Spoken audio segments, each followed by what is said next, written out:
नमस्कार दोस्तों, स्वागत है आपका स्टडी फॉर सिविल सर्विसेज में। वीडियो को पूरा देखिए। कोई भी आपका फीडबैक है, कोई सजेशन है, तुरंत वीडियो में कमेंट करके जरूर बताइए। अच्छा लगे तो वीडियो लाइक जरूर कर लीजिए और ऐसे वीडियो लगातार फ्री में पाने के लिए चैनल को तुरंत सब्सक्राइब कर लीजिए और बेल आइकन को जरूर टैप कर लीजिए ताकि आगे भी सारे वीडियो आपको मिलते रहे। यूट्यूब में फॉलो करते हैं तो प्लीज ये वाला फ्री टेलीग्राम चैनल जरूर ज्वाइन कर लीजिएगा। सारे नोटिफिकेशन, सारे अपडेट यहीं पे आते हैं, ध्यान रखिएगा। स्टडी फॉर सिविल सर्विसेज का कोई भी पेड ग्रुप अगर आपको ज्वाइन करना है तो सिर्फ 856480530969606089786445 यही नंबर है हमारे, सिर्फ जहां पे कॉल या व्हाट्सएप कर सकते हैं। इंस्टाग्राम पे हमारा पेज जरूर फॉलो कर लीजिएगा, स्टडी फॉर सिविल .सर्विसेज है। ट्विटर पे हमको जरूर फॉलो कर लीजिएगा, @स्टडी फॉर सिविल्स है। नमस्कार दोस्तों, एक बार फिर से आपका बहुत बहुत स्वागत है स्टडी फॉर सिविल सर्विसेज में। और मैं के त्रिपाठी आज आप सभी के साथ जो हमारी daily current affairs news analysis की सीरीज है उसको यहां पर बाइलिंगुअल मैनर में कंटिन्यू करूंगा, कवर करूंगा। और जैसा कि आप लोग स्क्रीन में देख पा रहे होंगे कि ये जो आर्टिकल्स हैं गवर्नमेंट की जितनी भी लीडिंग वेबसाइट्स और जो लीडिंग न्यूज़पेपर्स है वहां से कलेक्ट किए जाते हैं, फिर आप लोगों को यहां पर अवेलेबल कराए जाते हैं, जो आप लोगों के लिए स्पेशली फॉर यूपीएससी सीएससी और उसके साथ ही जो स्टेट पीसीएस के एग्जामिनेशंस होते हैं उनके लिए प्रीलिम्स और मेंस दोनों ही पर्सपेक्टिव में बहुत ही ज्यादा लाभदायी सिद्ध होगी। तो आप लोग इस सीरीज को सतत रूप से देखें और इसका महत्तम लाभ भी अर्जित करें। साथ ही दोस्तों, अगर आपने इस वीडियो में 10,000 लाइक्स का टारगेट कंप्लीट किया तो आप लोगों को इसकी जो पीडीएफ है फ्री ऑफ कॉस्ट हमारे टेलीग्राम के चैनल पर उपलब्ध कराई जाएगी। तो आप लोग हमारा टेलीग्राम का चैनल जरूर ज्वाइन कर ले और साथ ही इंस्टा का पेज भी जरूर फॉलो कर ले और ज्यादा से ज्यादा वीडियो को शेयर और लाइक करें, क्योंकि यही हमारे लिए मोटिवेशन है। और बताइए कि अगर एक वीडियो में सिर्फ हमको शेयर करना है, लाइक करना है, तो उसमें मतलब क्या ही जाता है, मतलब इससे मोटिवेशन ही तो मिलता है। ठीक है, और इसके बाद जो टॉपिक्स आप देखने जा रहे हैं उनको देखेंगे हम, उनकी लिस्ट देखेंगे। सबसे पहले डेमोग्राफिक डिविडेंड की बात करेंगे, है ना, जनांकिकी लाभांश की बात करेंगे। सीधी बात है कि जो आपकी वर्किंग पॉपुलेशन है जिसको हम काउंट करते हैं 15 से लेके और 59, है ना, इसमें 60 तक लिया मान लीजिए, तो वर्किंग पॉपुलेशन की जो एज होती है वो यही होती है। तो जब वर्किंग पॉपुलेशन की जो एज होती है वो ज्यादा हो जाए, है ना, संख्या में, किससे, आश्रित जनसंख्या के, जब ये वर्किंग हो गई तो आश्रित क्या हो गई, आपकी जो पैदा हुआ शिशु है आपका, उससे लेकर उसकी आयु से लेकर और जन्म होने के समय से लेकर 14 वर्ष तक की आयु, और फिर 60 के बाद 59 के बाद जब आदमी वृद्धावस्था में पहुंच जाता है तो इनको हम आश्रित जनसंख्या बोलते हैं। तो इनका रेशो जब कम हो जाता है, आश्रित जनसंख्या का, वर्किंग पॉपुलेशन का बढ़ जाता है, तो हमारे पास इकोनॉमिक ग्रोथ करने के लिए, अल्टीमेटली देश की आर्थिक समृद्धि के लिए जो है एक अवसर मिलता है। ठीक है, उसी के संदर्भ में ये आपका आर्टिकल है। लेकिन अगर सरकार की policies up to the mark नहीं रही, रैशनल नहीं रही, अगर सोशल इंफ्रास्ट्रक्चर जैसे हेल्थ है, एजुकेशन है ना, और स्किल डेवलपमेंट है, यहां पर अगर काम नहीं किया गया, इंफ्रास्ट्रक्चर डेवलपमेंट नहीं किया गया, तो यही डेमोग्राफिक डिविडेंड जो है आपका डेमोग्राफिक डिजास्टर में कन्वर्ट हो सकता है अगर बेरोजगारी की दर बढ़ती जाएगी, महंगाई बढ़ती जाएगी, जैसा कि अभी देखने को मिल रहा है।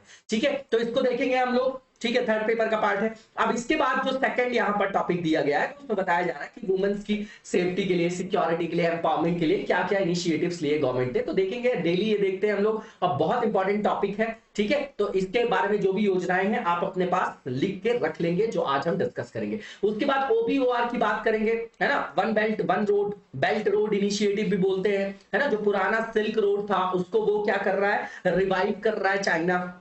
कुल मिला के चाइना अपनी एक्सेस को बढ़ाना चाह रहा है, जिससे वो अफ्रीका, एशिया, यूरोप, और देखिए उसका जो रास्ता है ना वो सीधा कहां जाने का है, अमेरिका। उसका टारगेट अमेरिका है, 2049 तक उसको विश्व की सबसे जो सक्षम शक्ति, विश्व में टॉप नंबर की कंट्री बनना है। उसी लक्ष्य पर, उसी उद्देश्य पर वो लगातार अग्रसर है, और ये जो एम है उसने 1949 में ही बना लिया था। ठीक है, तो इसके बारे में देखेंगे कि किस तरीके से भारत की संप्रभुता का इससे हनन हो रहा है। सीपीईसी वगैरह की चर्चा हम लोग कर चुके हैं, उसी संदर्भ में ये आपका आर्टिकल है, सेकंड पेपर का पार्ट है।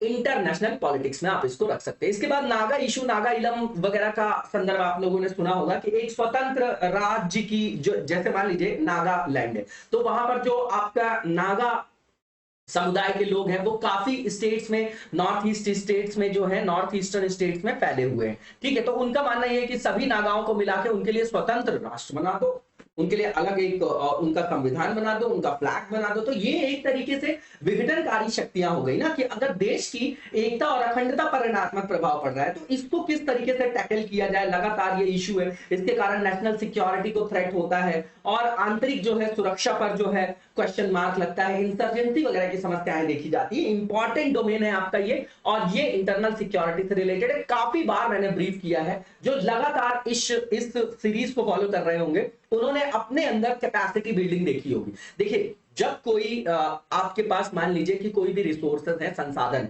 जैसे अफ्रीका की बात करते हैं हम लोग, तो जैसे अफ्रीका है उसके पास बहुत सारे प्राकृतिक संसाधन, लेकिन वो उसका दोहन नहीं कर पा रहा है। तो क्या है, अल्प विकसित देश है, गरीब देश है, ऐसा बोला जाता है।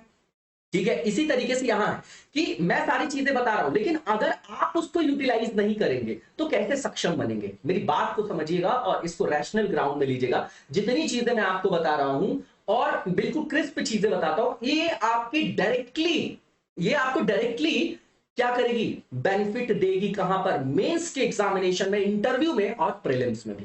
ठीक है, तो इसके बाद आईएनडीसी की बात करेंगे कि किस तरीके से हमने उसको जो है अब थोड़ा सा अपडेट कर दिया है। ये पेरिस क्लाइमेट डील के अंतर्गत आप लोगों को पता है कि 2015 में ही हमने जो है ये वहां पर अपना जो लक्ष्य था, राष्ट्रीय स्तर पर जो हमने लक्ष्य निर्धारित किए क्लाइमेट चेंज को रोकने के लिए, ठीक है ना। तो उस संदर्भ में ये आपका आर्टिकल है, एनवायरमेंट में रख सकते हैं, जीएस पेपर 3 का पार्ट है। अब पहले टॉपिक को हम लोग डिटेल में देखेंगे।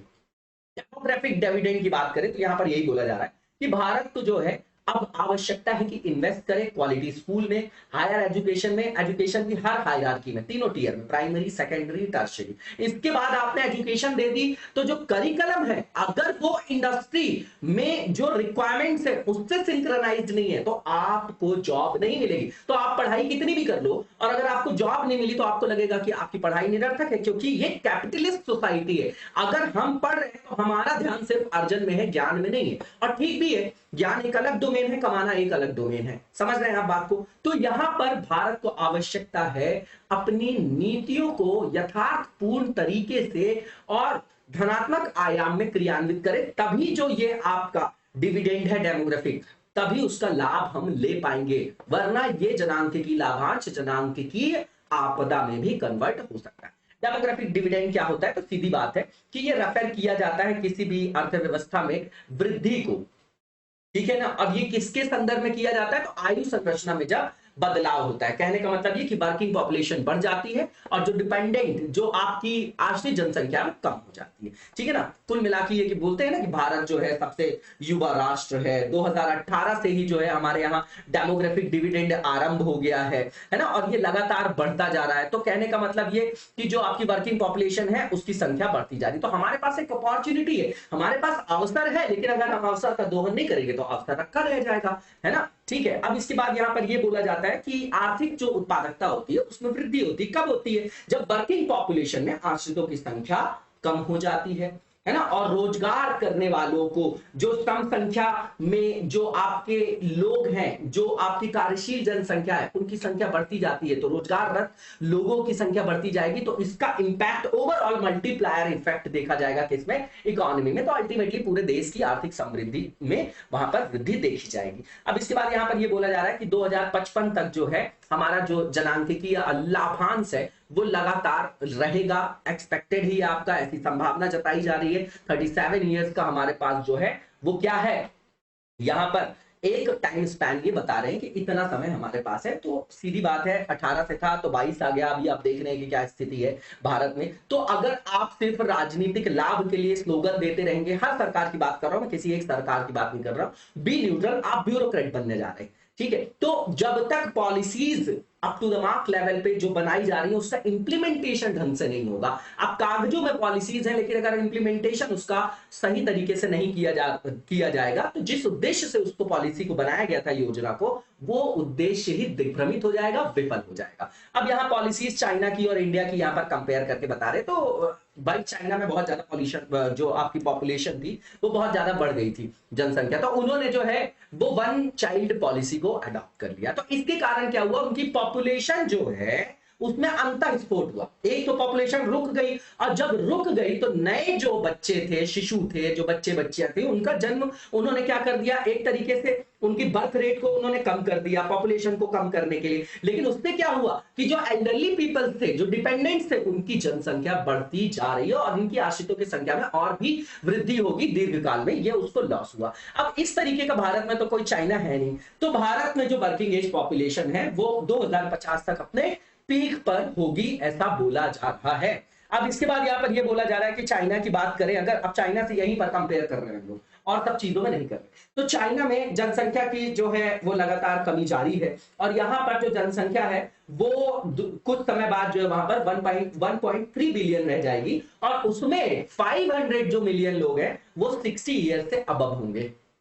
ठीक है, एल्डरली पीपल की जो आपकी पीपल्स की जो पॉपुलेशन है वो बढ़ती जाएगी। अब यहां पर भारत की पॉपुलेशन बोल रहे हैं कि भैया पीक पे होगी 1.7 बिलियन 2050 में, और इसमें जो है आपके 330 मिलियन जो होंगे वो क्या होंगे, केवल 330 मिलियन जो होंगे वो 60 वर्ष या उससे अधिक उम्र के होंगे, मतलब एल्डरली पीपल की संख्या कम होगी। ये सब डेटा याद नहीं करना है हमको, ठीक है। अब भारत जो है चाइना की तुलना में अपेक्षाकृत युवा देश है, तो निकट भविष्य में विकास के दृष्टिकोण की संभावनाएं बहुत ज्यादा है, लेकिन अब उसका दोहन कैसे करते हैं हम लोग, क्योंकि हमारे यहाँ राजनीतिक शुचिता नहीं है। हमारे यहाँ राजनीतिक जो क्षेत्र है वहां पर राजनीति के जो विषय हैं वो पॉपुलिस्ट हो चुके हैं, केवल वोट बैंक पॉलिटिक्स की जा रही है, हर जगह सरकार बनाने के लिए हर तरीके के आयामों को अपनाया जा रहा है। तो वहां पर सफाई की जरूरत है। जो स्वच्छ भारत मिशन आप चला रहे हैं वो संसद में भी चलाइए, विधायिका में भी चलाइए, राज्य विधानमंडल में भी चलाइए, और सब जगह चलाइए, राष्ट्र हित को सर्वोपरि रखिए, सबसे इंपॉर्टेंट ये है। और उसके बाद हमारे समाज को, हमारे युवा को, आप लोगों को और हम लोगों को अवेयर होने की आवश्यकता है कि हम किसको वोट दे रहे हैं, ठीक है। अब भारत की यंगर सोसाइटी रहेगी, चाइना के रिस्पेक्ट में बात कर रहे हैं तो चाइना से ज्यादा अच्छा बेटर सिचुएशन हमारे पास है। अब कोविड के कारण बताया जा रहा है कि लर्निंग जो आपका डोमेन है लर्निंग का, उसमें जो है क्रांतिकारी जो है बदलाव आया है ना, इसमें आमूलचूल परिवर्तन देखा गया है शिक्षण प्रवृत्ति में। अब जैसे ऑनलाइन आप लोग एक्सेस कर पा रहे हैं, है ना, और बहुत जगह जो शिक्षा की व्यवस्था है उसमें जो मूल्य वगैरह है उसको कम भी किया गया है, लेकिन आप देखेंगे तो अल्टीमेटली एजुकेशन और हेल्थ सबसे बड़ी इंडस्ट्री है, और यहां पर बहुत लमसम फीस ली जाती है। जितने अच्छे अच्छे आपके कोर्सेज हैं उनके लिए कल ही परसों में हम लोगों ने डेटा दिया था, आप लोगों को डिस्कस भी किया था आपके साथ कि किस तरीके से बहुत ज्यादा फीस लगती है, लोगों की इतनी आय नहीं है, पढ़ाने के लिए लोगों को लोन लेना पड़ता है ना। तो ये सब समस्याएं हमारे यहाँ अभी भी विद्यमान है।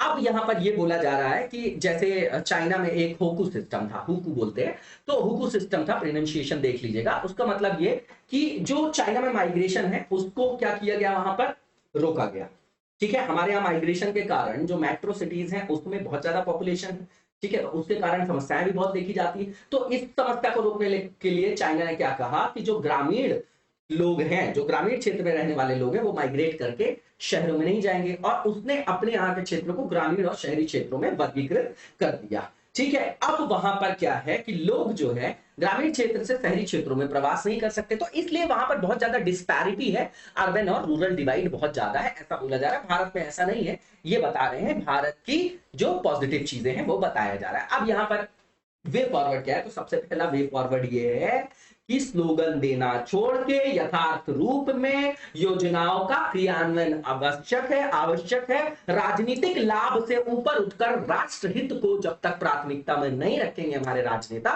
तब तक कोई जन सांख्यिकी लाभांश नहीं प्राप्त होगा। इसके लिए आपको जो है क्षमता में सुधार करना पड़ेगा, कैपेसिटी बिल्डिंग, इंफ्रास्ट्रक्चर डेवलपमेंट करना पड़ेगा, सर्विस डिलीवरी जो आपका मैकेनिज्म उसको ट्रांसपेरेंट बनाना पड़ेगा, और ये जो भ्रष्टाचार है रोकना पड़ेगा। क्लर्क के यहां से करोड़ों रुपए मिल रहे हैं, बताइए, एक क्लर्क के यहां से। वहां अभी वेस्ट बंगाल में आप देख रहे हैं तो वहां एक हीरोइन है कोई, अब आप देखे होंगे, आपको नाम अब पता होगा, तो वो पार्थ चटर्जी का जो नाम आया है, तो उसके संदर्भ में जो वो कुछ महिलाओं का नाम आ रहा, उनके घर से बहुत सारे रुपए मिल रहे हैं। कहां से मिल रहे हैं, ये घोटाला कैसे किया जा रहा है? बंगाल तो वैसे भी गरीबी से जूझ रहा है, अगर आप कंपैरेटिव देखें तो आप जब मॉडर्न हिस्ट्री पढ़ते हैं तो उसमें सबसे ज्यादा समृद्ध कौन था? बंगाल था। आज सबसे ज्यादा जो स्थिति खराब है उन राज्यों में आता है बंगाल। क्यों हो रहा है? इतने बड़े बड़े घोटाले कैसे किए जाते हैं? पूरा ब्लैक मनी जो है वो पूरा का पूरा ब्लैक मनी है। और ब्लैक मनी करने की आप बात करते हो, बोलते आते ही जो नई सरकार आई उसने बोला कि भैया हम SIT बना दिया हमने, अब ब्लैक मनी हम वापस ले आएंगे, सब में बांट देंगे, सबके अकाउंट में चला जाए। कहां गई वो बातें, अब दोबारा नहीं आती बातें वो। तो सबसे पहले वो चीज करने की आवश्यकता है। उसके बाद जो मानव विकास सूचकांक है, जैसे उसमें सुधार करने की, शिक्षा के स्तर पर, स्वास्थ्य में IMR कम करना, NMR कम करना, जीवन प्रत्याशा को मतलब सुधार करना उसमें, है ना, वैसे बढ़ी भी है हमारे यहाँ लेकिन फिर भी। उसके बाद गुणवत्ता में सुधार करना, है ना, तो इन सब जगह कार्य करने की आवश्यकता है एक्टिव होके। ठीक है, अब इसके बाद आप ये समझिए कि जैसे US वगैरह में चुनाव देखिए आप, है ना, बिल क्लिंटन बने राष्ट्रपति, तो उनकी जो मतलब पत्नी थी, है ना, वो भी अभी चुनाव लड़ी, अब वो नहीं बन पाई लेकिन उनके हस्बैंड बन गए। लेकिन वो सबसे पहले सोशल डोमेन में उन्होंने काम किया, एक NGO बनाया और उससे काम किया। तो वहां पर कैसे लोग जीतते हैं चुनाव, जो मुद्दों पर लड़ते हैं। कैसे मुद्दे, जो राष्ट्र के विकास से हमारे यहाँ कैसे मुद्दे होते हैं, मंदिर बना देंगे, मस्जिद बना देंगे, है ना, हिंदू मुस्लिम और आरक्षण और फ्री की चीजें, सब्सिडी, हम इसमें चुनाव जिताते हैं, ऐसी घोषणाएं करते हैं हमारी यहाँ की राजनीतिक पार्टियां। तो हम इसी से अंदाजा लगा सकते हैं ना कि हमारी सोच कितनी छोटी है, या फिर हम अभी अपने आप को असुरक्षित महसूस करते हैं, या हम अपने छोटे छोटे स्वार्थ के लिए देश की बलि चढ़ाने को तैयार है। तभी तो हम ऐसे लोगों को चुन के लाते हैं सामने। अब ये बात सही है कि अगर सारे विकल्प खराब हो तो वहां पर कम खराब वाले को चुना जा सकता है। ठीक है, तो भैया जब नेक्स्ट आपको जनादेश देने का टाइम मिले तो आप वहां पर बात रखिए, आप उनको बताइए कि एक केंद्र में सरकार किसी की आ जाती, सारे राज्यों में वो कूद पड़ता है कि सब जगह हमारी सरकार हो। क्यों हो भाई, क्यों हो? विपक्ष का होना बहुत आवश्यक है। विपक्ष नहीं होगा तो ट्रांसपेरेंसी नहीं आएगी, लोकतंत्र का मूल आधार है ये। ठीक है, चलिए इस पे और कभी डिबेट करेंगे। नेक्स्ट जो आर्टिकल है हमारा सेफ्टी सिक्योरिटी एम्पावरमेंट से रिलेटेड है, मूवमेंट्स वुमेन्स की। तो यहाँ पर जो सेक्स रेशियो को जो है बढ़ाने के लिए हमारे देश में, और जो आपकी वुमेन की लाइफ है उसको हेल्दी करने के लिए, उसको उसके बेटरमेंट के लिए बहुत सारे मेजर इनिशिएटिव्स गवर्नमेंट ने लिए, उसके बारे में यहाँ पर बताया जा रहा है। सबसे पहला जो है आपका बेटी बचाओ बेटी पढ़ाओ, जो आपका क्या है, बेटी बचाओ बेटी पढ़ाओ, है ना, योजना जो है, इसके अंतर्गत क्या किया गया है, शिक्षा पर भी ध्यान दिया गया है, स्वास्थ्य पे भी ध्यान दिया गया है ना, बालिकाओं की सुरक्षा की बात की गई है ना, इनके एम्पावरमेंट से भी रिलेटेड है ये आपका। इसमें कौन कौन सी मिनिस्ट्रीज जो है इन्वॉल्व है, 3 मिनिस्ट्रीज है। कमेंट बॉक्स में बताया करिए और कमेंट जरूर किया करिए। कितना सेकंड लगता है, 1 सेकंड लगता है, और उसे देख के हम लोगों को भी लगता है कि नहीं यहाँ पर जो है 2 वे कम्युनिकेशन हो रहा है। नहीं तो लगता है कि रोज हम लोग वीडियो बनाते हैं और व्यूज भी अगर अप टू द मार्क नहीं आ रहे हैं, आप लाइक वगैरह भी नहीं कर रहे हैं, तो फिर एक मोटिवेशन जो है ना वो कम होता है कहीं ना कहीं, ये समझिएगा। लेकिन हम लोग इंटीग्रिटी से काम करते हैं। कोई बताएगा कमेंट बॉक्स में 4th पेपर में इंटीग्रिटी क्या होता है, और अपने जीवन के जो आपके लाइव एग्जांपल है उसमें से आप बताइएगा कि आप कितने जो हैं वो सत्यनिष्ठ हैं। ये क्वेश्चन यूपीएससी ने भी पूछा है, आप नॉर्मल सोच के इसको बताइएगा। ठीक है ना, कमेंट बॉक्स में 2-4 लाइन में ही लिख दीजिएगा। इसके बाद या फिर आप जो है आंसर वगैरह तो लिख के, कोई भी नहीं दिखा रहा है, और दिखाने के लिए मैंने बोला भी कि टेलीग्राम में आप पोस्ट कर सकते हैं। ठीक है ना, अब यहाँ पर जो सेकंड पॉइंट लिखा गया है, तो मिशन सक्षम आंगनबाड़ी और पोषण 2.0। ठीक है, तो ठीक बात है। इसमें क्या किया जा रहा है, कुपोषण की चुनौतियों का समाधान करने के लिए इसको लाया गया है ना। कुपोषण जो है, माल न्यूट्रिशन, उससे निपटने के लिए लाया गया है। जैसे बच्चे हैं, एडोलसेंट हैं आपकी, प्रेग्नेंट वुमेन है आपकी, है ना, और लैक्टेटिंग मदर्स हैं, तो इनको जो है कुपोषण से बचाने के लिए, है ना, न्यूट्रिशन वगैरह जो है प्रोवाइड करने के लिए, जो है न्यूट्रिशन जो कंटेंट होता है वो प्रोवाइड करने के लिए, डिलीवर करने के लिए ये लाया गया। अब इसके बाद प्रधानमंत्री मातृ वंदना योजना है, तो भैया इसमें पार्शियल कंपनसेशन दिया जाता है। ठीक है ना, वेज लॉस के लिए, ठीक है, आंशिक क्षतिपूर्ति है मजदूरी के नुकसान के लिए, और गर्भवती महिलाएं और जो आपके स्तनपान कराने वाली माताएं हैं उनके स्वास्थ्य को भी यहाँ पर बेटरमेंट के लिए यहाँ पर काम किया जाता है। इसके बाद जो रिवैम्प किया गया है आपका मातृ वंदना योजना, किसके अंतर्गत, मिशन शक्ति के अंतर्गत, तो उसके अंदर जो है एक और भी उद्देश्य को प्रमोट किया जा रहा है, जिसके अंतर्गत यहाँ पर बिहेवियरल चेंज लाने की बात की जा रही है, कोशिश की जा रही है ना, गर्ल चाइल्ड के प्रति, और इसी के लिए उनको मोटिवेट करने के लिए एडिशनल कैश इंसेंटिव वगैरह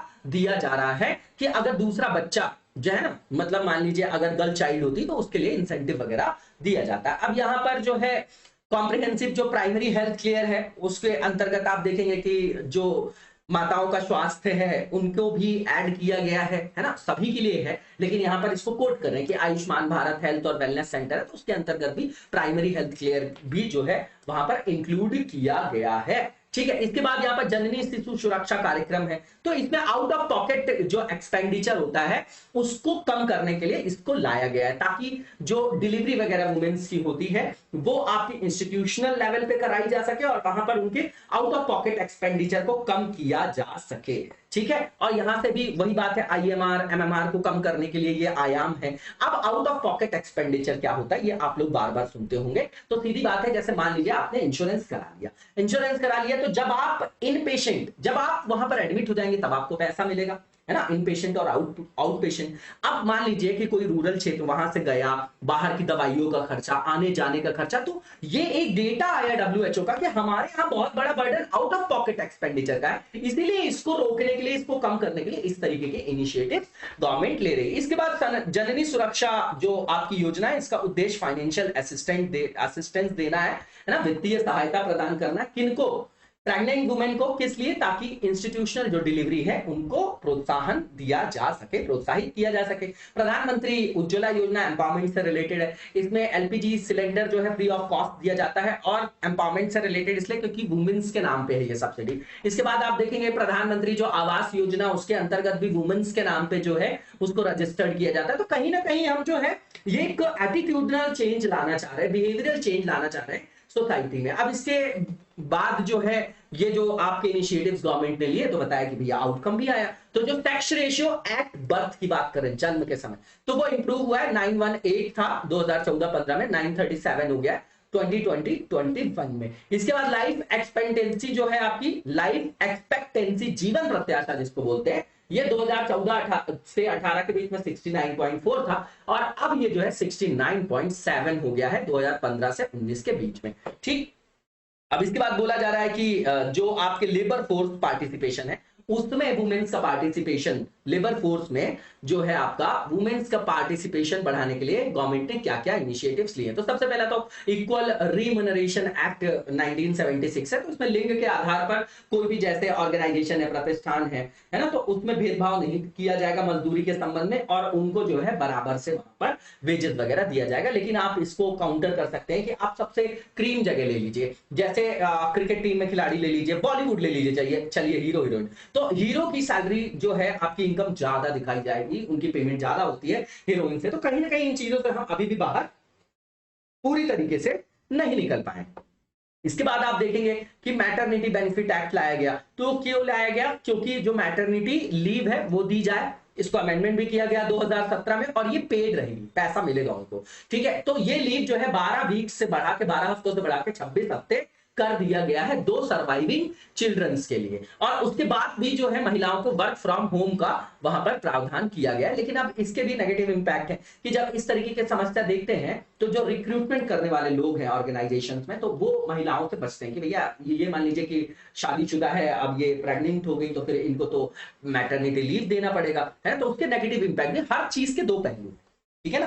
अब यहां पर ये बताया जा रहा है कि गवर्नमेंट ने हमारे 4 जो है लेबर कोड को भी जो है यहां पर क्या किया, इनैक्ट किया है। उसमें कोड ऑन वेजेस 2019 है, इंडस्ट्रियल रिलेशन कोड 2020 है, कोड ऑन सोशल सिक्योरिटी 2020 है, और occupational safety health and working condition code 2020। तो इसके द्वारा भी हम कहीं ना कहीं जो वुमेन्स का पार्टिसिपेशन है वर्कफोर्स में उसको बढ़ाने की कोशिश कर रहे हैं। इसके बाद सखी सदन की बात करेंगे तो वर्किंग वुमेन्स हॉस्टल है, तो जैसे भी आपकी वर्किंग वुमेन है उनको रहने वगैरह के लिए प्रॉब्लम होती है, तो उस प्रॉब्लम को ये आपके रिजॉल्व करेगा। इसके बाद पालना द नेशनल क्रैच स्कीम है, तो सीधी बात है, क्रैच मतलब बच्चों की देखभाल करने के लिए, ठीक है ना। हर ऑर्गेनाइजेशन में ये फैसिलिटी होनी चाहिए, लेकिन आप पता नहीं कहां कहां है, मतलब नॉर्मली दिखाई नहीं देती, लेकिन हर जगह रखने की बात की गई है, ताकि जब जो आपकी कोई भी माता है, बहन है, कोई भी महिला है, अगर वो अपने शिशु के साथ भी गई, छोटा है शिशु, तो वहां पर उसकी देखभाल की जा सके, है ना, फीडिंग कराने के लिए, है ना, उस तरीके की जो है ये व्यवस्था होती है, क्रैच जिसको व्यवस्था बोली जाती है। तो ये क्रैच स्कीम इसीलिए लाया गया ताकि सुरक्षित और अनुकूल वातावरण प्रदान किया जा सके बच्चों को, ताकि माताएं जो हैं वो रोजगार अगर कर भी रही हैं, कहीं पर रोजगाररत हैं, तो उनके रोजगार में किसी तरीके का ऋणात्मक प्रभाव ना पड़े। ठीक है, इसके बाद प्रधानमंत्री मुद्रा योजना है, तो भैया इसमें फैसिलिटेट किया जाता है स्वरोजगार को, और इसमें कोलैटरल फ्री जो है 10 लाख रुपए तक का लोन दिया जाता है एमएसएमई मतलब माइक्रो स्मॉल जो बिजनेस इंटरप्राइजेस में। अब इसमें जो ज्यादा से ज्यादा यहाँ पर लाभार्थी हैं वो इस योजना के अंतर्गत वुमेन से ये बताया जा रहा है, लेकिन इसकी असलियत देखेंगे आप, और अगर आप जाएंगे बैंक में तो मैनेजर ही पैसे मांगने लगते हैं। बिल्कुल सच्ची बात है, ये 10 लाख रुपए निकला तो 3 लाख वही खा लिया। अब लोन लेने वाला आदमी बेचारा एक तो पहले ही मतलब वहां पर स्ट्रगल कर रहा है कि किस तरीके से बिजनेस को स्टैब्लिश किया जाए, और फिर वहां पर जो है आप उनसे पैसे ले रहे हो, तो गवर्नमेंट ने वहां पर योजना लॉन्च कर दी, पर इनके ऊपर भी तो आप लगाम लगाइए। और किसको लोन मिलता है, अगर 100 लोग अप्लाई करते हैं तो 2 लोगों को मिलता है, 98 लोगों को मिलता नहीं है। तो ये सब समस्याएं अभी भी है। अब स्टैंड अप इंडिया स्कीम की बात करें तो इसके अंतर्गत एंटरप्रेन्योरशिप को प्रमोट करना है वुमेन्स में, एससी एसटी कैटेगरी में, मतलब जो आपका वल्नरेबल ग्रुप्स है उनसे संदर्भित है। इसके बाद प्रधानमंत्री कौशल विकास योजना की बात करेंगे तो इसमें जो आपकी इंडस्ट्री से रेलेवेंट जो आपकी स्किल होती है उसको उस संदर्भ में जो है आपको ट्रेन करने की बात की गई है ना, ताकि जो आजीविका हो उसमें सुधार लाया जा सके और व्यक्ति के जीवन में जो है सुधार लाया जा सके, है ना। सीधी बात है, स्किल डेवलपमेंट के लिए है आपका, ठीक है ना। तो कि ताकि जो आपकी औद्योगिक आवश्यकताएं हैं तो उनको पूर्ति करने वाली जो भी आपकी कौशल है वो सिखाया जाएगा, तो आपको रोजगार मिल जाएगा, ठीक है। इसके बाद Deendayal Antyodaya national urban livelihood mission है। इसके अंतर्गत फोकस किसमें किया जा रहा है, तो महिलाओं के लिए जो है रोजगार के अवसर सृजन हो सके, है ना, ताकि बाजार आधारित उनको रोजगार प्राप्त हो सके। तो उनके अंतर्गत भी जो है इनके महिलाओं के संदर्भ में कौशल विकास की बात की गई है। इसके बाद प्रधानमंत्री आवास योजना, जिसमें जो है महिला का सशक्तिकरण, महिला के नाम पर ही आवास जो है उपलब्ध कराया जाता है। सॉरी स्क्रॉल हो गया था। अब इसके बाद हम आगे की ओर चलेंगे और नेक्स्ट जो हमारा पॉइंट है सुकन्या समृद्धि योजना। तो इसमें जो है लड़कियों को आर्थिक रूप से सशक्त किया जा रहा है। इसके तहत उनके बैंक खातों को जो है ओपन किया जाता है ना, इकोनॉमिकली एम्पावरमेंट के लिए है आपका, ठीक है। अब बहुत सारी जो महिलाएं हैं उनके घर में अगर आप देखेंगे तो उनके बैंक अकाउंट्स ही नहीं होते, है ना, तो उसके लिए ये लाया गया है। अब यहाँ पर जो क्वेश्चन है लिख के दिखाइएगा। डेली मैं आपसे विनम्र आग्रह करता हूं, लेकिन एक भी आंसर किसी ने लिख के नहीं दिखाया। अरे 1 लाइन 2 लाइन 3 लाइन, हेजिटेशन दूर करिए। देखिए आपके लिखने से ना मतलब फायदा आप ही को होगा, है ना, बिल्कुल स्ट्रेट फॉरवर्ड बोल रहा हूं मैं। लेकिन क्या होता है कि हेजिटेशन होता है, हमको लगता है कि आज नहीं, एक बार ना पूरा सिलेबस कंप्लीट, वो दिन कभी नहीं आएगा जब आपको लगेगा कि पूरी प्रैक्टिस हो गई। आप यूपीएससी के टॉपर भी बन जाओगे ना, टॉप भी कर दोगे आप। अगर यूपीएससी में, स्टेट पीसीएस की बात नहीं कर रहा मैं, यूपीएससी में भी टॉप कर दोगे, आपको पता नहीं होगा कि आप ही टॉप करने वाले हो, क्योंकि कभी संपूर्णता को प्राप्त नहीं किया जा सकता।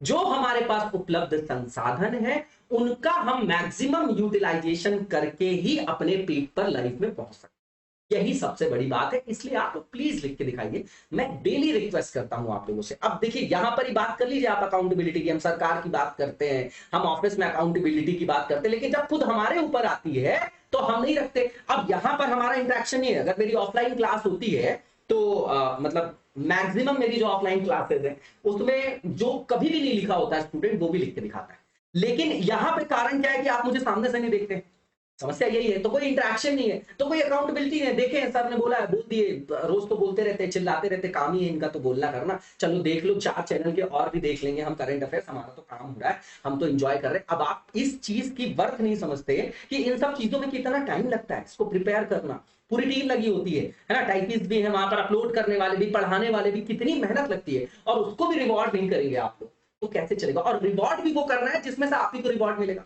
आप समझ रहे हैं कि जो रिवॉर्ड करने की बात करो वो अपने आप को ही रिवॉर्ड करेंगे आप लोग, है ना। मैं ये क्यों बोलता हूं डेली, और मैं बोलता रहूंगा, क्योंकि अगर आप लोग सपोर्ट बनाए रखेंगे तभी तो हम लोग इसको चला पाएंगे, कंटिन्यू कर पाएंगे, है ना। नहीं तो हम तो पागल की तरह लगातार बना ही रहे हैं डेली। आपको लगता होगा कि पता नहीं क्यों बोलते हैं, ऐसे तो 10 चैनल और हैं, आके तो पढ़ाते रहते हैं, है ना, वो कोई नहीं बोलता है, और ये बोलते हैं कि लिखो लिखो लिखो, है ना। तो जो आप इस चीज को चिंतन मनन करिएगा और उसके बाद जो सही लगे वो जरूर करिए। One belt one road initiative काफी पुराना टॉपिक है, 2013 में इसकी घोषणा हुई थी, ठीक है। अब ये एक एम्बिशियस प्रोजेक्ट है चाइना का, ठीक है ना। इसमें कनेक्टिविटी और कॉपरेशन को जो है प्रमोट किया जा रहा है मल्टीपल कंट्रीज से, है ना। जैसे कंटिनेंट को भी कवर किया गया है इसमें, कई सारे, जैसे एशिया, अफ्रीका, यूरोप, तो सबको यहाँ पर कवर करने की कोशिश की है चाइना ने। मेनली उसने जो है एंशियंट हिस्ट्री का जो है, एंशियंट टाइम का जो है यहाँ पर बोला है, रेफरेंस दिया है कि बोले कि पुराने टाइम पे सिल्क रूट से जो है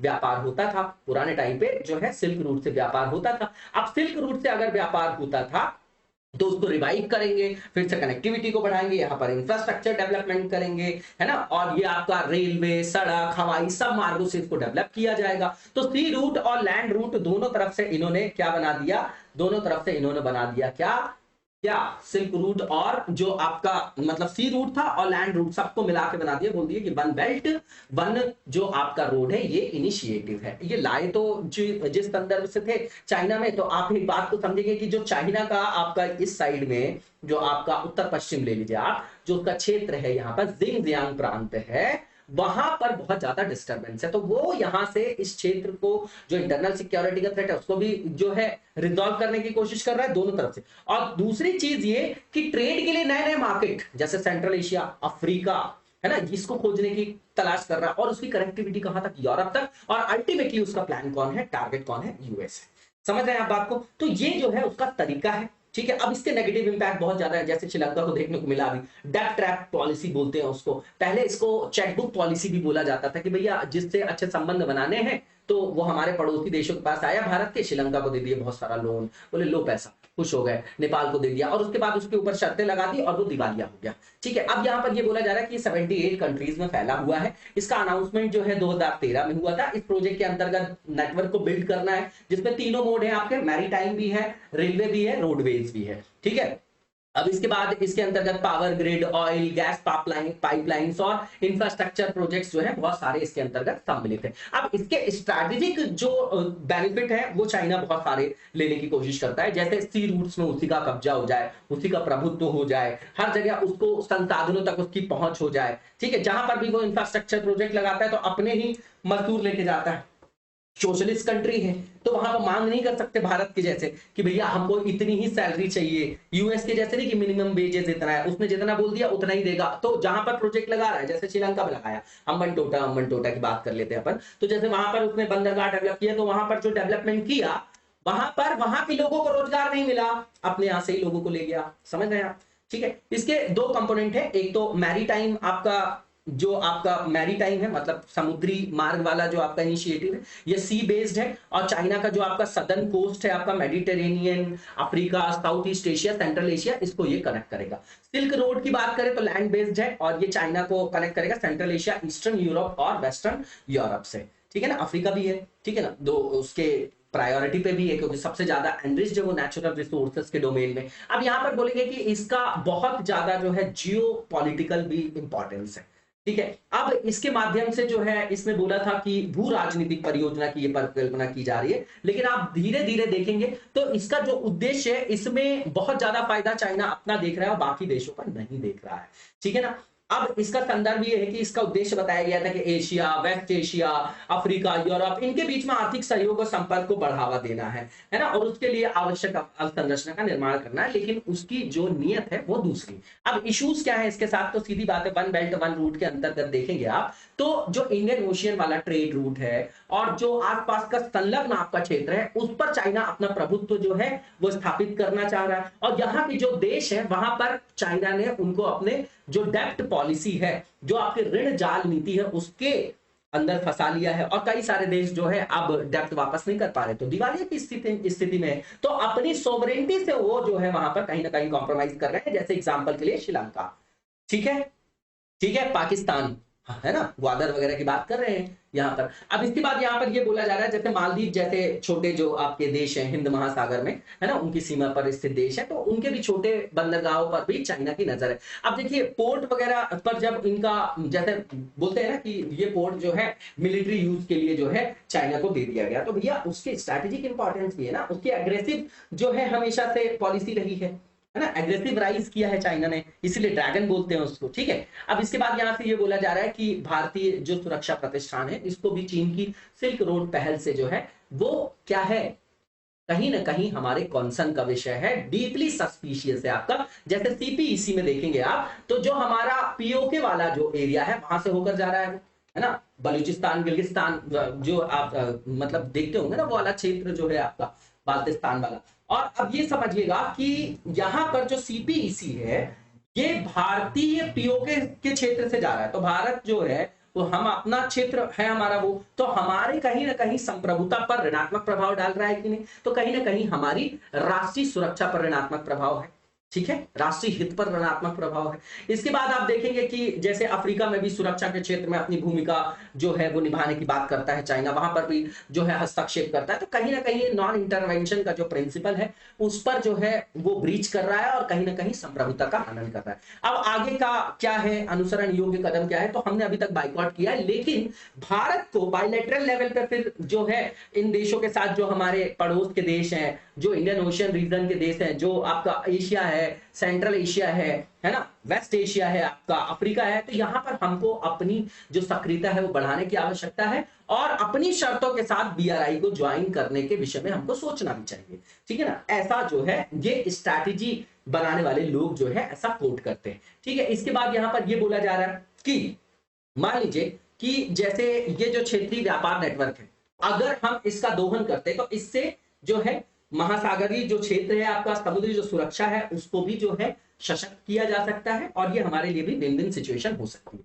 अब ये जो क्वेश्चन प्रैक्टिस के लिए दिया गया इसको आप लोग लिखिएगा। इसके बाद यहां पर देखिए ना मैप दिखाया जा रहा है। अब ये जिनजियांग प्रांत है आपका, है ना, ये आपका कौन सा है, रोड नेटवर्क है, और नीचे से आप देखेंगे तो ये आपका क्या है, स्ट्रिंग ऑफ पल्स वगैरह आप लोगों ने सुना होगा ना, उसी से संदर्भित है। ठीक है, और फिर भारत ने डायमंड नेकलेस वगैरह, तो ये आप लोगों ने पढ़ा होगा। बताइए जरा स्ट्रिंग ऑफ पल्स क्या है। इसके बाद जो नेक्स्ट यहाँ पर आर्टिकल है नागा इश्यू से रिलेटेड है, तो यहाँ पर जो है नागा इंसर्जेंसी कंटेक्स्ट की जरूरत नहीं है, नागा इंसर्जेंसी के बारे में देखेंगे, नागा विद्रोह क्या है। तो 1881 में ब्रिटिशर्स ने इसको अपना पार्ट बना लिया, नागा हिल्स को।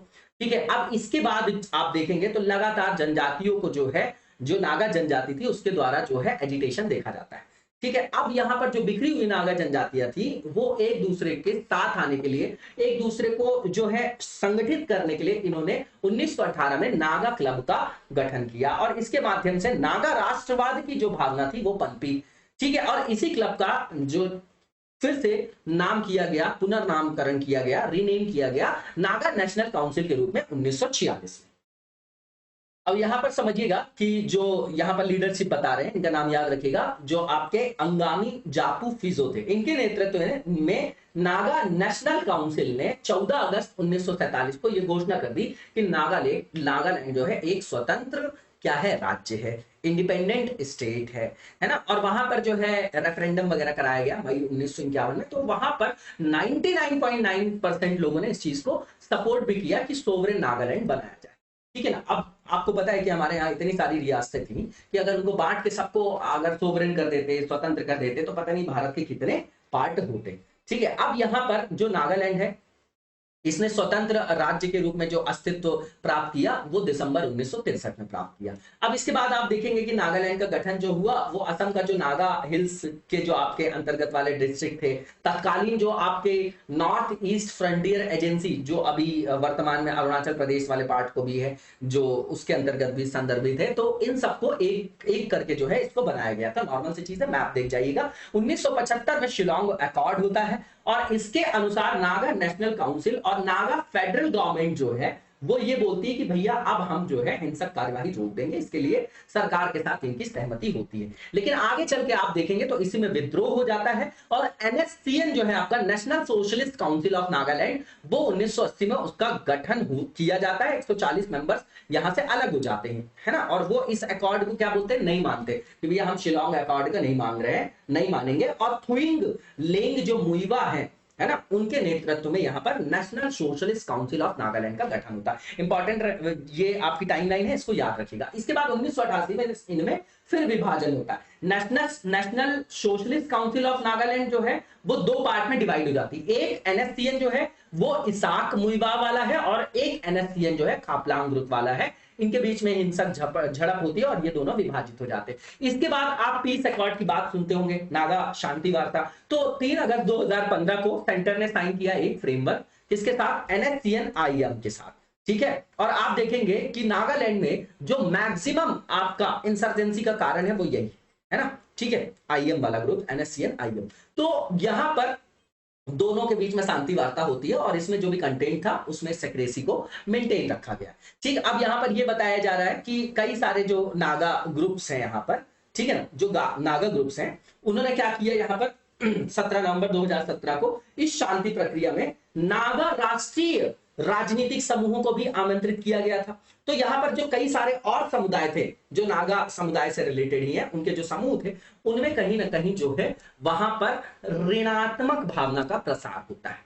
ठीक है ना, वो कहीं ना कहीं इस चीज से क्या होते हैं, उनके आशावाद में कमी आती है। ये नॉर्मल सा पॉइंट है, ये इतना इंपॉर्टेंट है। इसके बाद आप देखेंगे कि ये जो नागा नेशनल पॉलिटिकल ग्रुप है, तो ये 7 जो नागा समुदाय हैं अलग अलग, उनको मिला के बनाया गया है। ठीक है, और अगर इनके संदर्भ में देखेंगे तो जो NSCN IM की मांग है और जो इनकी मांग है उनमें भी डिफरेंस देखा जा रहा है। और इन सबको मिला के जो है सेंटर फाइनल एग्रीमेंट करना चाह रहा है, इशू को रिजॉल्व करके, है ना, रिजॉल्व करने की कोशिश कर रहा है। और उसमें जो है इन सबको शामिल करके अंतिम समझौते पर हस्ताक्षर करने की बात की गई है ना, और उस प्रक्रिया में शामिल है। लेकिन वर्तमान में भी नागालैंड का जो राजनीतिक समाधान है उसमें भी इन ग्रुप्स के बीच में मतभेद बनी हुई है। और NSCN IM को ही वहां पर सारी जो इंसर्जेंसीज हैं आपकी नागालैंड में, वहां पर उसका मदर माना जाता है, जननी माना जाता है। ये मैंने पहले ही बताया आपको। डिमांड्स ऑफ नागा ग्रुप्स की बात करें तो सबसे पहली चीज तो ये सोवरेन स्टेटहुड की मांग कर रहे हैं। ग्रेटर नागालैंड बोलते सारे नागा समुदाय को एक करके जो अलग अलग राज्यों में आपके फैले हुए, जैसे अरुणाचल प्रदेश, मणिपुर, असम, म्यांमार, तो सबसे उठा के लोगों को और आप हमको एक अलग राज्य दे दो। ठीक है ना, नागा राज्य। अब यहां पर ये बोला जा रहा है कि ये जो डिमांड है इसके अंतर्गत ये भी मांगा जा रहा है कि इनका अपना स्वतंत्र और अलग नागा ये दाबो भी हो, मतलब इनका अपना संविधान हो, अपना राष्ट्रीय ध्वज हो। तो ये तो कहीं ना कहीं हमारे संविधान के दायरे पर ऋणात्मक प्रभाव डालेगा। संविधान के जो आयाम है उनसे बाहर की बात कर रहे हैं ये, है ना। अगर इस तरीके की डिमांड होगी तो खालिस्तान की भी मांग बढ़ेगी और भी जो अलग अलग आपके राज्य हैं वो अलग होने की कोशिश की करेंगे यहाँ पर। ठीक है, तो विघटनकारी शक्तियों को बढ़ावा मिलेगा। और जबकि हमारे यहाँ तो अपनी संप्रभुता, एकता, अखंडता को बनाए रखना हमारा लक्ष्य है। ठीक है, तो कहीं ना कहीं जो है इस तरीके की मांग जो है ये यहाँ पर कर रहे हैं। और इन मांगों को लेकर भी विभिन्न नेताओं के बीच में, इन समुदायों के जो नेता हैं उनके बीच में असहमति। अब ग्रेटर नागालैंड की जो मांग स्वीकार कर ली जाए तो किस तरीके की समस्या है, तो सबसे पहली चीज ये कि और भी जो छोटे छोटे राज्य हैं उनको मोटिवेशन मिलेगा इससे। ठीक है, फिर दूसरी चीज ये कि ये संविधान के आयाम पर ऋणात्मक प्रभाव डाल रहा है, संविधान को ही पलट रहा है ना एक तरीके से, ये कि जो संविधान के लक्ष्य हैं उसी को धूमिल कर रहा है। ठीक है ना, तो ये सब चीजें हैं, ये कहीं ना कहीं भारतीय संविधान के दायरे का उल्लंघन होगा। इसके बाद आगे का रास्ता क्या है, तो राष्ट्रीय हित को सर्वोपरि रखते हुए और संविधान के दायरे में रहकर जो है यहाँ पर समझौता करने की आवश्यकता है हमारी सरकार को। इसके बाद जो यहाँ पर क्वेश्चन दिया गया है इसको आप लोग जरूर लिख के दिखाइएगा, ये बहुत इंपॉर्टेंट है, इंटरनल सिक्योरिटी का मुद्दा है और इसको हम इग्नोर करके चलते हैं और इसमें से 30-40 नंबर बिल्कुल क्रिस्प मिलते हैं हम लोगों को। ठीक है, अब यहाँ पर जो नेक्स्ट हमारा आर्टिकल है बिल्कुल कंटेक्चुअल है। यहाँ पर हमारी कैबिनेट ने अप्रूव किया है अपडेट जो हमारा INDC का लक्ष्य था, तो 2015 में हमने सबमिट किया था। बोला था हमने कि GDP में जो एमिशन है, GDP में जो पर यूनिट एमिशन है ग्रीन हाउस गैसेस का, है ना, तो उसको रिड्यूस कर लेंगे हम लोग। उसकी इंटेंसिटी कम करने की बात की थी हमने 33 से 35% 2005 के स्तर से। ठीक है ना, और 2000 जो है यहाँ पर 20 बोला गया था, 30 है ये आपका, अब 30 कर दिया गया है और यहाँ पर थोड़ा सा इसको बढ़ा दिया गया, 30-35 से 45% कर दिया गया। इसके बाद हमने ये बोला था कि इंडिया जो है यहाँ पर जो हमारे भारत में जो फॉसिल फ्यूल बेस्ड एनर्जी जो है आपका प्रोडक्शन हो रहा है इसको कम करेंगे और 2030 तक जो हमारे यहाँ टोटल एनर्जी का जो प्रोडक्शन होगा उसमें 40% जो आपका रिसोर्स होगा, है ना, वो क्या होगा आपका रिन्यूएबल एनर्जी से होगा। ठीक है, तो यहां से भी हम कहीं ना कहीं जो है इंटेंसिटी को कम कर रहे हैं। इसके बाद आप देखेंगे कि एडिशनल कार्बन सिंक की बात की गई थी कि 2.5 to 3 बिलियन टन जो CO2 के इक्विवेलेंट हम जो है यहाँ पर एडिशनल फॉरेस्ट और ट्री कवर को बढ़ाएंगे। ठीक है, तो इसके बाद यहाँ पर ये बोला जा रहा है कि 2005 के स्तर से 2030 तक जो घरेलू उत्पाद, सकल घरेलू उत्पाद है जो हमारा GDP है, उसकी जो इंटेंसिटी है उसको 45% तक कम कर लेंगे और जीवाश्म ईंधन आधारित जो आपके फॉसिल फ्यूल्स हैं, है ना, वो जो आपके एनर्जी के रिसोर्स हैं, है ना, उनकी जो उपयोगिता है उसको कम करेंगे, उसका उपयोग कम करेंगे और 50% जो विद्युत शक्ति स्थापित क्षमता है वो हम किससे कर लेंगे, रिन्यूएबल रिसोर्सेज से कर लेंगे। इसके बाद अभी हमारे प्रधानमंत्री जी ने फिर से एक स्लोगन दिया है, 5 कमिटमेंट को पंचामृत नाम दे दिया है और यहां पर बोला है कि ये 5 अमृत है। इंडिया जो है इंक्रीज करेगा नॉन फॉसिल एनर्जी की कैपेसिटी 500 गीगावाट 2030 तक और इंडिया में जो है 50% जो उसकी एनर्जी की रिक्वायरमेंट है 2030 तक वो फुलफिल होगी रिन्यूएबल एनर्जी से। और इंडिया में जो टोटल प्रोजेक्टेड कार्बन एमिशन है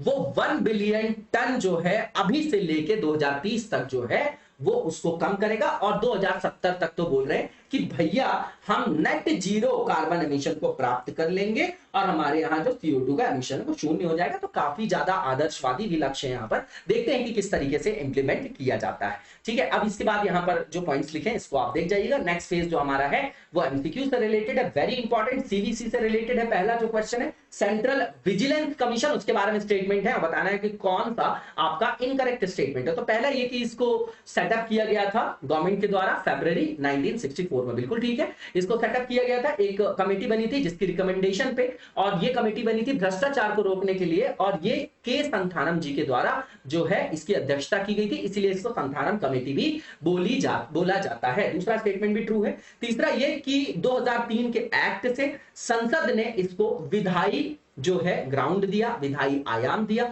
स्टैच्यूटरी स्टेटस दिया, बिल्कुल ठीक बात है। और लास्ट जो आपका स्टेटमेंट है कि ये स्वतंत्र है, ये किसी मिनिस्ट्री और डिपार्टमेंट के अंतर्गत कंट्रोल नहीं किया जाता। चारों स्टेटमेंट बिल्कुल सही है। और पूछा जा रहा है कि गलत कौन सा है, तो कोई भी गलत नहीं है, नन ऑफ द अबव, इसका आंसर आपका डी हो जाएगा। इसके बाद जो नेक्स्ट क्वेश्चन है हमारा, आतंकवाद विरोधी समिति, counter terrorism committee, very important, और इसके बारे में जो स्टेटमेंट दिए गए बताना कौन सा ट्रू है। तो पहला ये कि इसको स्टैब्लिश किया गया था 2001 में, है ना, जब आपका 9/11 का टेररिस्ट अटैक हुआ था, वर्ल्ड ट्रेड सेंटर वाला, आप लोगों को पता होगा। ठीक है, तो ये पहला स्टेटमेंट ट्रू है। दूसरा ये कि इंडिया जो है अभी चेयर करने वाला है ना, करेंटली इसने चेयर किया, किसको, किसके द्वारा इसको चेयर किया जा रहा है, भारत के द्वारा, इसलिए हमारे लिए इंपॉर्टेंट हो गया। और किसको चेयर कर रहा है, UN security council counter terrorism committee for 2022, इसको याद रखिएगा। दोनों स्टेटमेंट बिल्कुल ट्रू हैं आपके, और सही ही पूछा जा रहा था, तो इसका आंसर आपका बोथ और करेक्ट जो होगा वो हो जाएगा सी। इसी के साथ आज की वीडियो को यहीं पर विराम देंगे, नेक्स्ट वीडियो में कंटिन्यू करेंगे। तब तक लगातार जबरदस्त तरीके से पढ़ते रहिए, आगे बढ़ते रहिए, और वीडियो को ज्यादा से ज्यादा लाइक और शेयर करिए। Thank you so much, best of luck.